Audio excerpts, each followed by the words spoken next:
Understanding apnea, especially in infants. A lot of people think my aha is really from my son Graham. Well, obviously that was a big catalyst, but a really big aha was one of my first clients. Her son was born, and she came in right afterwards for a lesson. I'm like, "Where's the baby?" And he's like, "Well, they gave too much epidural. He's not coming through, and we didn't know all the signs just yet." And I'm like, "No, there's something going on." And he had central line apnea, or has it. He's now 12-ish. No, gosh, probably older than that. But anyway, it's hard for me. When I work on people like these, I know he's still not an infant, but I saw him as early as 4 months after he was trached. But there are several types of apnea. One is called central line apnea. It happens neurologically. Basically, whenever the child goes to sleep or the baby goes to sleep, they stop breathing. So this could be something as simple as being bottle fed or going to sleep. So babies will be trached.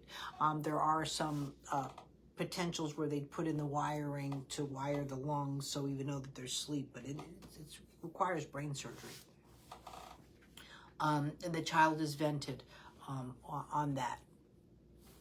And there is soft tissue, your adenoids or so forth. So when you, again, go to sleep, see, people think that we get low tone, we go to sleep, or no, what it is that we're about as habitual as you get. And when a child has had issues with their first breath, they haven't learned to basically breathe against gravity. And one of the things too you have to watch when they're intubated and stuff, no wires if possible on the chest. If anything, you go and you get that little PVC and stuff and do a little toy bar in a sense and putting the vent if they're intubated or vented, because just this to breathe, and you might think it's a couple of ounces. Babies aren't designed to breathe stuff off of them.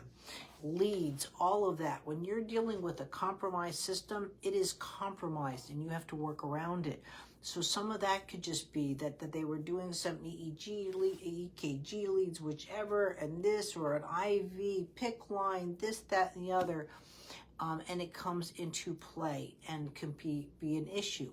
And so that also can cause something like that.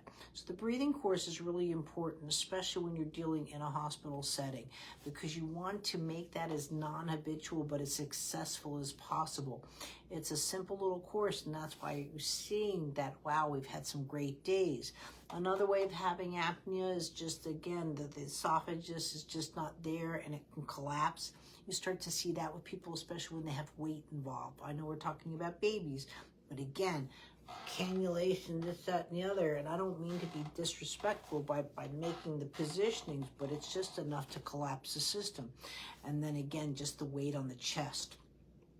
Remember, if a baby finds something difficult or it hurts them, they'll avoid it. It won't do it, including breathing. And this is where you're having that, and they're going to keep you on the lines, or they won't let you home without oxygen support. And and that's some of the objectives. So keep up with what you're doing, whatever you can get away with there. And then if anything too, you said you're working on it, show me videos. It doesn't have to have your head or face on it like I'm over so in there, but so I can help you out to facilitate better results for you.